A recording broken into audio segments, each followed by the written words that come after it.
Hello, I'm Nikita Morel, a copywriter and marketing strategist for architects, and welcome to day 29 of 30 architecture website fixes in 30 days.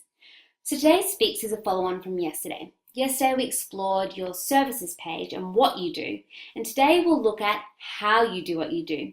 So put simply, why you should include your process on your website and how it adds to the value of your services. Okay, let's get started.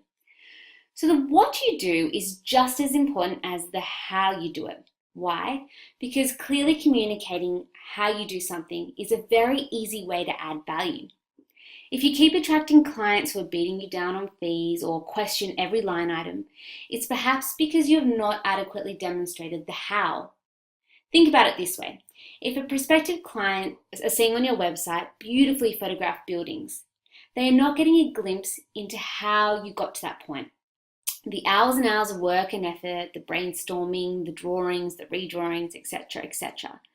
So if they don't really know your process or what it takes to get to that final step, can you blame them when they try to negotiate your fees? I mean, would you hand over thousands and thousands of dollars to someone if you didn't really know what the result was going to be or the value they were adding? I doubt it. So think about it this way. The value a client places on your services has as much to do with the perception as it does with the actual service provided. And I should also note that if you do already have a process or how we work section on your website, you are already miles ahead of the majority of architecture practices.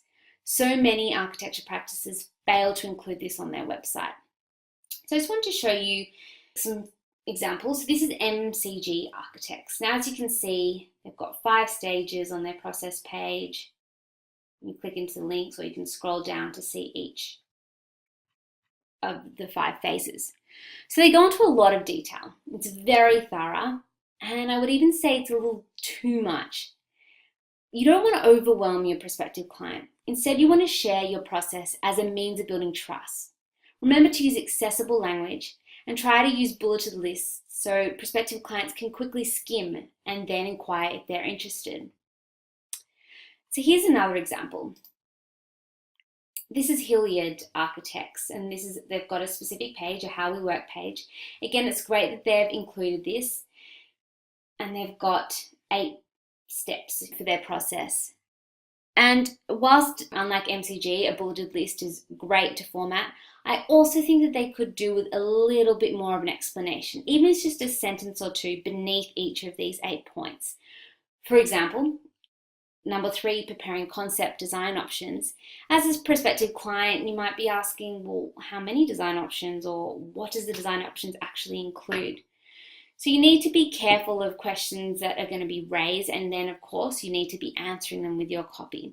And keep in mind, this could be the very first time your prospective client is working with an architect. So you want to give them the confidence and tell them exactly how you do what you do. Okay, let's go through another example. This is Hill Architects. Now, this page, First Steps, is just one of 3. So if you look at the navigation bar, how we work, they've got first steps, processes, and service. So it's very in-depth. And as you can see, as you scroll down, they go into a lot of detail. They break down each with a nice subheading. They even go as far to interweave quotes from Alice in Wonderland throughout, adding that another dimension. And then as you get down here, for the more visually inclined, they include a graph. They've got what do I receive, breakdown of all the meetings, meeting 1, meeting 2, what is in the needs and option review. There's no detail that goes missed here.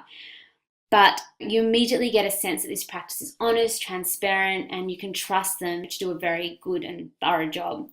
I especially love the last bit, what do I do now? Step 1, step 2, step 3. So the first 2 steps are on the prospect. You have to decide that you move ahead, you need to gather all your sketches and visions. But I love this step 3, big red box. It says call us, email us to arrange your meeting. So it's a very strong call to action. It's completely brilliant. And then I just quickly want to show you their processes page, which is equally as impressive. Again, fantastic content. Nothing is missed. They've got a beautiful diagram. Steps that they've followed. Step 1, step 2, design. Step 3, so they go through each of the steps. rather than rattling off, this is how we do this step and that step, they take the time to start with the prospect's needs and then respond with how they can help.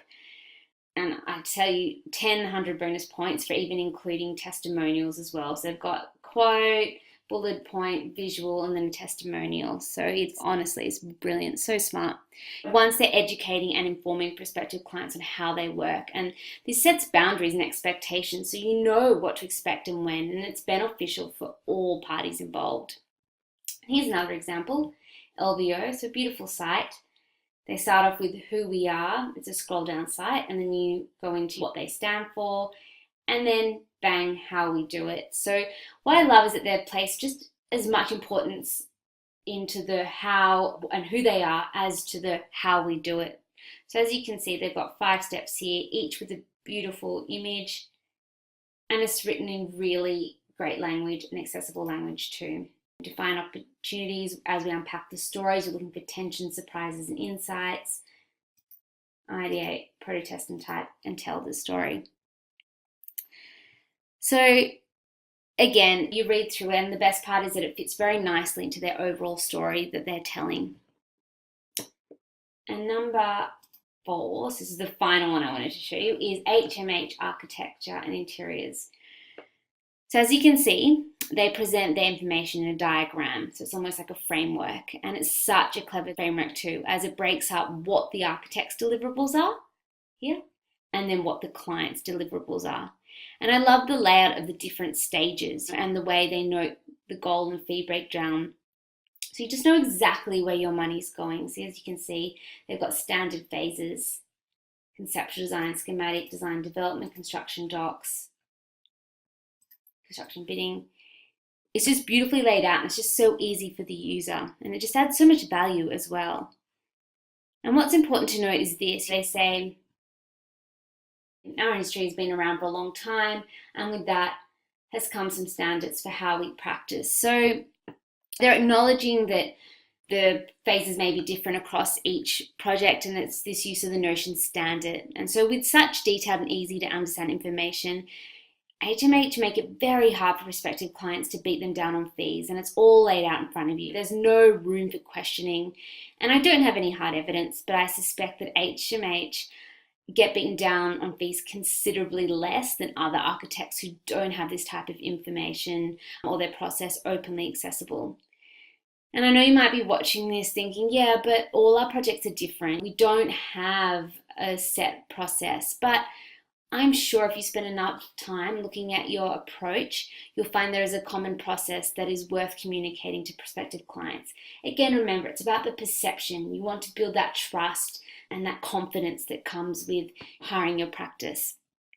So show clients how you work. Give them the confidence, build that trust, add the credibility, and more importantly, add value. And that's how you can really add value to your firm, is showing how you do it, so they can justify paying you, and hopefully, fingers crossed, not beat you down on your fees because they can see all the value that they're getting. Okay, that's it for today, my Archie friends. If you want to discuss what you should include on your project page, or you're not sure how to format it, or you just need help running the whole thing, then please flick me an email. I would be more than happy to help. My email address is hello@nikitamorel.com, and I hopefully will hear from you. And please tune in for tomorrow, our very, very last day of this challenge, day 30. Can't believe I've made it, but yes, tune in for the final day tomorrow. It won't disappoint, I promise. Thanks.